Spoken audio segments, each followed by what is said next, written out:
Assalamualaikum warahmatullahi wabarakatuh.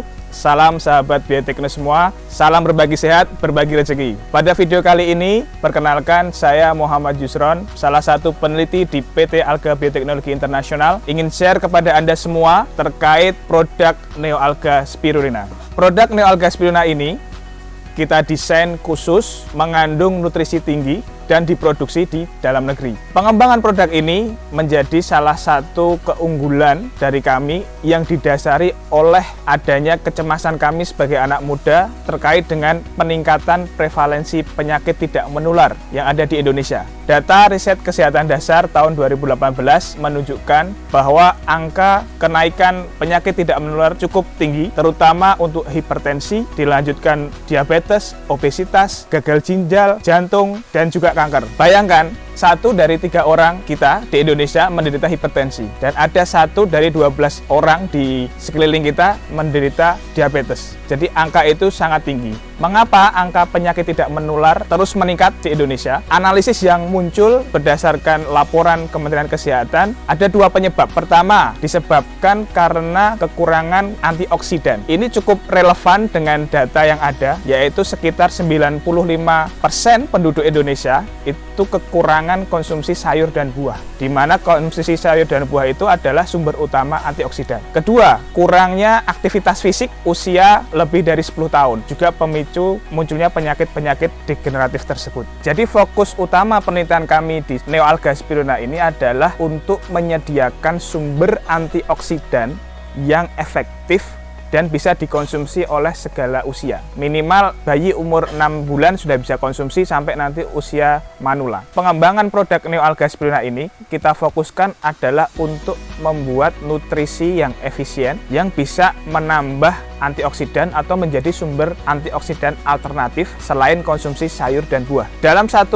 gram atau dalam 2 kapsul Neoalga, kita hitung mengandung antioksidan setara dengan 1 kilo sayur dan buah. 1 kilo sayur dan buah itu terdiri dari 20 macam sayur dan buah yang kita hitung nilai nutrisinya, yaitu karotenoidnya, kemudian vitamin, dan juga mineral yang ada di situ. Kembali ke penyakit tidak menular tadi, mengapa konsumsi sayur dan buah itu menjadi pemicu munculnya penyakit? Karena sebetulnya di tubuh kita ini setiap hari perlu yang namanya antioksidan untuk menangkal radikal bebas. Jadi apa radikal bebas? Radikal bebas itu adalah atom yang sifatnya reaktif, yang muncul karena 2 hal. Pertama, muncul karena faktor eksternal, yaitu merokok, kemudian asap, polusi, kemudian konsumsi makanan yang mengandung minyak yang tinggi. Kemudian radikal bebas juga bisa muncul dari dalam diri kita sendiri, yaitu ketika terjadi metabolisme atau aktivitas metabolisme yang sangat tinggi.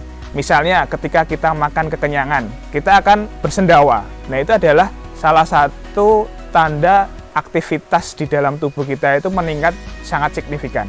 Kemudian konsumsi makanan yang mengandung gula yang tinggi itu juga menyebabkan aktivitas metabolisme meningkat. Ketika aktivitas metabolisme meningkat, maka memproduksi radikal bebas yang tinggi juga. Selain itu, aktivitas fisik yang lain, misalnya kita berolahraga terlalu intens, kemudian kita mengalami stres, kemudian kita kurang tidur, kemudian kita sering lembur, dan yang paling penting untuk anak-anak muda, anak-anak milenial yang sekarang menggunakan gadget dalam kesehariannya adalah paparan sinar biru dari gadget yang kita gunakan mengenai mata, maka itu akan menimbulkan radikal bebas. Nah, bagaimana cara mengurai radikal bebas itu? Yaitu harus menggunakan antioksidan. Sebetulnya di dalam tubuh kita ini memproduksi antioksidan primer, yaitu memang antioksidan yang diproduksi oleh tubuh kita secara alami. Tubuh kita punya stok antioksidan alami. Enzimnya namanya superoxide dismutase, kemudian ada glutathione karboksilase, peroksidase. 3 enzim ini menjadi antioksidan alami. Tetapi ketika umur kita lebih dari 30 tahun, stok antioksidan alami atau primer ini menurun. Apalagi di usia lanjut 50, di atas 50, stoknya akan menipis. Oleh karena itu, kita butuh antioksidan sekunder yang kita peroleh dari makanan yang kita makan. Dari bahan makanan sayuran, buah-buahan dengan beragam jenis dan warna, itu menjadi sumber antioksidan alami. Tetapi data yang kami peroleh, konsumsi antioksidan masyarakat Indonesia itu baru 6,5 sampai 8,5 mg per hari. Padahal dosis yang aman untuk bisa kita survive, bisa kita sehat dan bisa menangkal radikal bebas adalah minimal 9 mg sampai dengan 15 mg per hari per orang. Sehingga sebetulnya kita ini mengalami kekurangan antioksidan. Oleh karena itu, dengan produk Neoalga Spirulina ini kita ingin memberikan alternatif solusi yang lebih efisien yang bisa dikonsumsi setiap hari sehingga kebutuhan antioksidan harian kita ini menjadi cukup. Kita patut bersyukur bahwa kita bisa memproduksi Neoalga Spirulina ini dengan kualitas yang baik. Pertama, kita dapat memproduksinya di dalam negeri dengan iklim tropis, kemudian menghasilkan nutrisi yang optimal. Sebagai contoh, kita menguji di laboratorium bahwa di dalam 1 gram spirulina neoalga itu mengandung beta karoten 4 kali lipat dibandingkan dengan spirulina sejenis dari impor. Kemudian di dalam neoalga spirulina juga masih mengandung mineral seperti zat besi, zinc, magnesium, kalsium, fosfor, itu yang nilainya angkanya cukup tinggi. Selain itu ada aspek penting lagi, mengandung yang namanya gamma linoleic acid atau asam lemak baik yang itu bermanfaat untuk perkembangan motorik maupun saraf otak. Jadi neoalga ini sebetulnya tujuan kami pertama adalah memberikan nutrisi untuk menjaga kesehatan, tetapi pada perkembangannya juga dibutuhkan oleh masyarakat untuk pengobatan, yaitu khususnya pengobatan penyakit degeneratif seperti hipertensi, diabetes, kemudian jantung, ginjal, kanker, dan lain sebagainya. Kemudian banyak juga yang menanyakan mengapa di dalam satu produk neoalga itu bisa mengobati segala jenis penyakit. Dalam ilmu gizi atau nutrisi klinis, sebetulnya tubuh kita ini bisa mengobati dirinya sendiri. Ibaratnya tubuh kita itu seperti rumah sakit. Tetapi dalam kondisi kita yang mengalami sakit, tubuh perlu bahan dari luar untuk membantu pengobatan. Jadi tubuh yang sakit itu sebetulnya bisa melakukan recovery terhadap penyakitnya sendiri. Tetapi kalau penyakitnya sudah terlalu parah, butuh yang namanya sumber daya luar untuk melindungi sel-sel yang sehat. Nah, sel-sel yang sehat itu harus dilindungi dengan antioksidan. Jadi tubuh yang sakit itu sebenarnya produksi radikal bebas yang banyak sekali, sehingga tubuh itu kewalahan tanpa ada bantuan dari luar. Jadi produk Neoalga Spirulina ini memiliki 2 jenis dosis. Yang pertama adalah dosis terapi, yang kedua dosis untuk menjaga kesehatan. Dosis terapi yang dianjurkan menurut BPOM adalah konsumsi 2x2 kapsul neoalga atau setara dengan 2 gram. Di dalam 2 gram itu sudah memuat zat aktif, di dalamnya ada beta karoten, kemudian ada vigosyanin, ada zeaxanthin, ada mineral-mineral penting yang berfungsi untuk mengatasi hipertensi, kemudian mengatasi diabetes, obesitas, dan lain sebagainya. Saya ambil contoh pertama untuk hipertensi, dengan konsumsi spirulina neoalga itu bisa menurunkan tekanan darah sistolik atau tekanan darah dari jantung ke seluruh tubuh. Karena apa? Karena zat aktif dari neoalga itu bisa merelaksasi pembuluh darah sehingga aliran darah menjadi lancar. Yang kedua, kaitannya dengan diabetes, spirulina itu bisa merangsang sensitivitas sel reseptor insulin. Jadi yang kita perlu ketahui adalah diabetes di sini ada diabetes tipe 2 atau diabetes mellitus tipe 2 di mana tubuh itu tidak sensitif terhadap kenaikan level gula darah. Untuk bisa menyerap kelebihan gula darah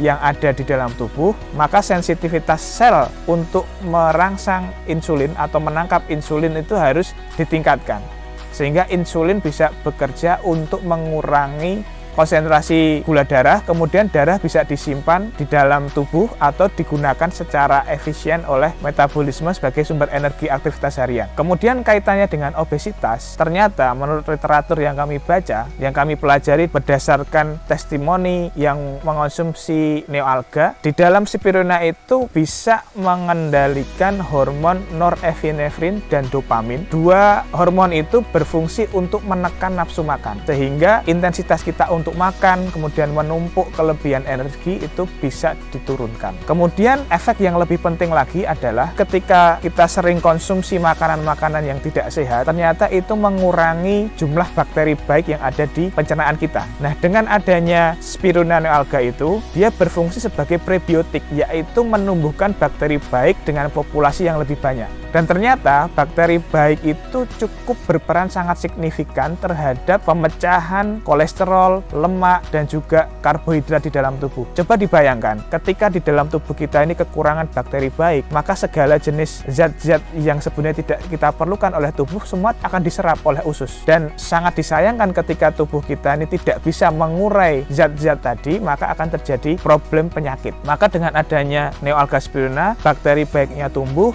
kemudian kemampuan bakteri untuk mencerna kolesterol, mencerna lemak jahat, kemudian mencerna zat-zat lain yang berbahaya bagi tubuh bisa dilakukan lebih awal, sehingga tubuh kita akan menyeleksi nutrisi yang penting saja yang masuk ke dalam tubuh.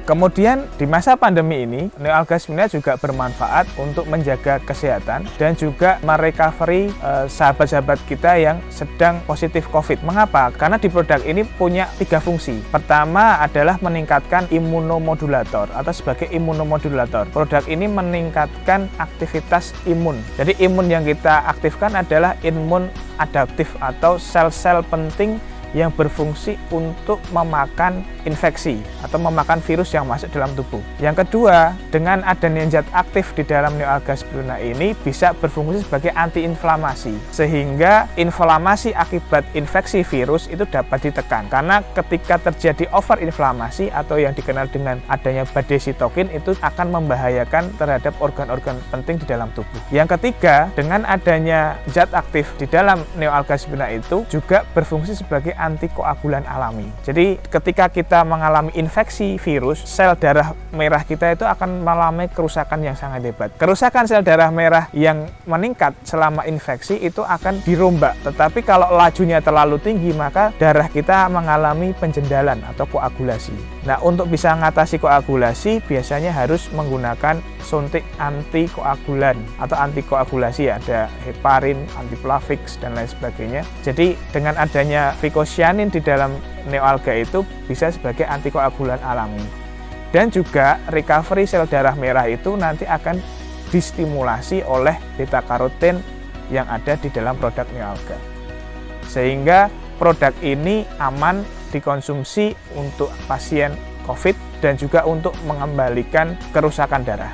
Apa keunggulan produk Neoalga dibanding dengan produk spirulina sejenis di luar sana? Pertama, bahwa produk Neoalga spirulina ini diproduksi dengan teknologi yang applicable, kompatibel dengan kondisi iklim di Indonesia. Dengan teknologi itu kita sudah melahirkan sekian paten untuk pengembangan di masa yang akan datang. Kedua, dengan iklim pencahayaan yang optimal menghasilkan nilai gizi yang lebih tinggi. Ambil salah satunya adalah beta karotennya, konsentrasinya itu 4 kali lipat dibanding dengan spirulina impor, di mana nilai beta karoten itu tidak bisa digantikan oleh zat lain. Kemudian ada zat-zat lain dengan konsentrasi yang tinggi. Yang ketiga, bahwa produk Neoalga ini sudah terlisensi. Pertama, terlisensi oleh Halal MUI, karena kita menerapkan sistem jaminan halal mulai dari proses produksi, budidaya, sampai dengan manufacturing kapsul. Selain itu, juga sudah memenuhi standar BPOM. Kemudian yang terpenting lagi adalah produk ini telah menjalankan sistem manajemen keamanan pangan yang ada di sertifikasi Food Safety System Certification 22000.